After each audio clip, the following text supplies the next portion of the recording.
मध्य प्रदेश व्यापम घोटाले की दाग हटाने के लिए व्यापम का नाम बदलकर प्रोफेशनल एग्जामिनेशन बोर्ड किया गया, लेकिन इसकी कार्यशैली पर कोई फर्क नहीं पड़ा। दरअसल वरिष्ठ कृषि विकास अधिकारी और ग्रामीण कृषि विकास विस्तार अधिकारी के पद पर नियुक्ति के लिए ली गई परीक्षा अब संदेह की घेरे में है। पीईबी ने 10 और 11 फरवरी 2021 को यह परीक्षा आयोजित की, लेकिन जब इसका रिजल्ट आया तो ऐसे 10 छात्रों को अपनी एग्रीकल्चर बीएससी की डिग्री 4 साल की जगह 5 से 6 साल में पूरी कर सके। उन्होंने 200 में से 190 और 195 नंबर हासिल किए। इसका खुलासा तब हुआ जब व्यापम ने 17 फरवरी को आंसर शीट जारी की। सभी को नंबर भी एक जैसे ही मिले। आंसर शीट में एक जैसी गलतियां थी। हैरानी की बात यह भी है कि सभी 10 छात्र एक ही कॉलेज में पढ़े हैं और चंबल संभाग के रहने वाले हैं। दूसरे अभ्यर्थी इसे व्यापम घोटाला 2 बता रहे हैं।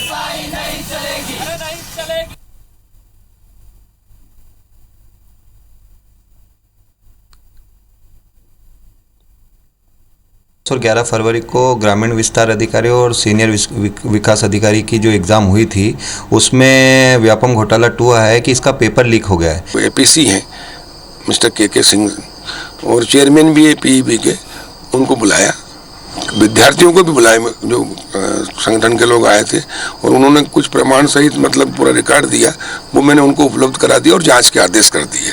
और जांच होगी, दूध का दूध और पानी का पानी होगा, और कहीं भी कोई गड़बड़ होगी तो छोड़ा नहीं जाएगा, सख्त कार्रवाई की जाएगी। जो एजेंसी ने कराया है, जो मेरी जानकारी में है, वो एजेंसी 2 प्रांतों में ब्लैक लिस्टेड है। इसमें ऐसी संस्था के या ऐसी एजेंसी से क्यों एग्जाम कंडक्ट कराया, ये सवाल उठता है। और यही सवाल शक पैदा करता है कि क्या वाकई में मध्य प्रदेश में दूसरा व्यापम कांड हो गया। सत्येंद्र हमारे संवाददाता हमारे साथ जुड़ रहे हैं, जरा उनसे हम बातचीत करते हैं। सत्येंद्र, जो कागज उपलब्ध कराए गए हैं वो कृषि मंत्री ने भी देख लिए हैं, वो भी समझ रहे हैं, वो भी कह रहे हैं कि इस पर जांच के लिए आदेश दिए हैं, लेकिन क्या लग रहा है, आपने छात्रों से बात की होगी, कितनी सत्यता लग रही है इस बात में?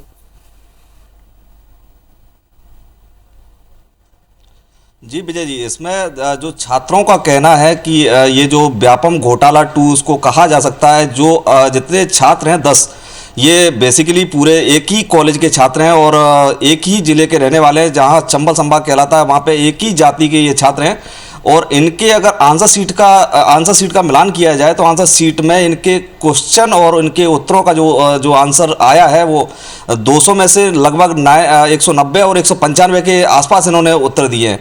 सबसे बड़ी और जो शक के दायरे में सबसे बड़ी बात आती है वो यह है कि जो नंबर इन्होंने जो हासिल किए हैं वो एक जैसे हैं। उसमें नंबर हासिल करने के पीछे की कहानी उसमें यह है कि जो नंबर आए हैं उसमें जो इनका कहना था कि ये छात्र जो है व्यापम ने जो 3 क्वेश्चन जो दिए थे, 3 क्वेश्चनों में से इन 10 छात्रों ने एक जैसे उत्तर लगाए जो व्यापम के द्वारा गलत थे। और जिन छात्रों का कहना है कि जो ये 3 जो उत्तर उन्होंने जो लगाए हैं वो 11वीं कक्षा में पढ़ाए जाते थे।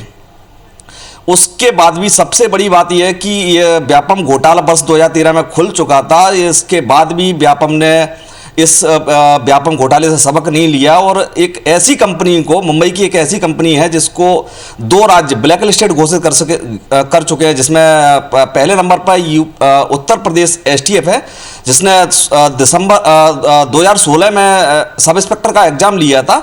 उसमें आरोप लगे थे इस कंपनी पर। कंपनी का नाम है NSEIT कंपनी नाम है इसका। इस पर आरोप लगे थे कि इस कंपनी ने सब इंस्पेक्टर के पेपर जो लीक कराए हैं और प्रश्न पत्र को हैक कराया है। उसके बाद इन्होंने तमिलनाडु में एग्जाम कराया था, तमिलनाडु में भी इस कंपनी पर आरोप लगे थे। उसके बाद रेलवे का एग्जाम कराया था, उसके भी आरोप लगे थे।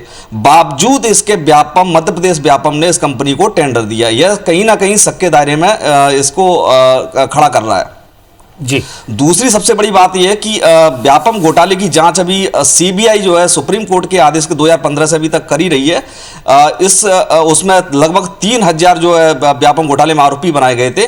उसमें 24 लोगों की संदिग्ध मौत हुई थी। संदिग्ध मौत के बाद ये जो आरोपी बनाए गए थे उसके बाद ये जांच जारी है, लेकिन ये इन्होंने इस घटना के बाद भी सबक नहीं लिया। और यहाँ जानकारी के लिए हम आपको बता दें कि व्यापम घोटाले में व्यापम से संबंधित जो डायरेक्टर हैं, उसके जो भी अधिकारी कर्मचारी थे, सब जेल गए थे। उसमें मंत्री तक जेल गए थे। उसके बावजूद भी ये इन्होंने इसमें इतनी बड़ी धांधली की है।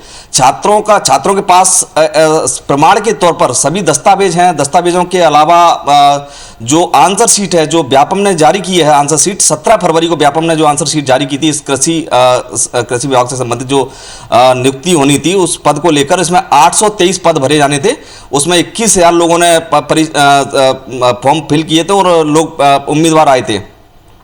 उनमें से 10 छात्र जो ऐसे हैं जो ये शक के दायरे में आए। इन शक के दायरे में आने से इस पूरा कहीं ना कहीं ये व्यापम घोटाला 2 का नाम इसे दिया जा रहा है। छात्रों का कहना है कि अगर इसकी सही से जांच हो जाए तो व्यापम के कई अधिकारी और जो NCIRT जो कंपनी है वो फिर से यहाँ ब्लैक लिस्टेड होगी और यहाँ के व्यापम के जो अधिकारी हैं वो कहीं ना कहीं इस लापरवाही के इसमें बैठ चढ़ेंगे। नजर बनाए रखिएगा सत्येंद्र, आगे भी आपसे अपडेट लेते रहेंगे। बहुत बहुत शुक्रिया इस तमाम बातचीत के लिए।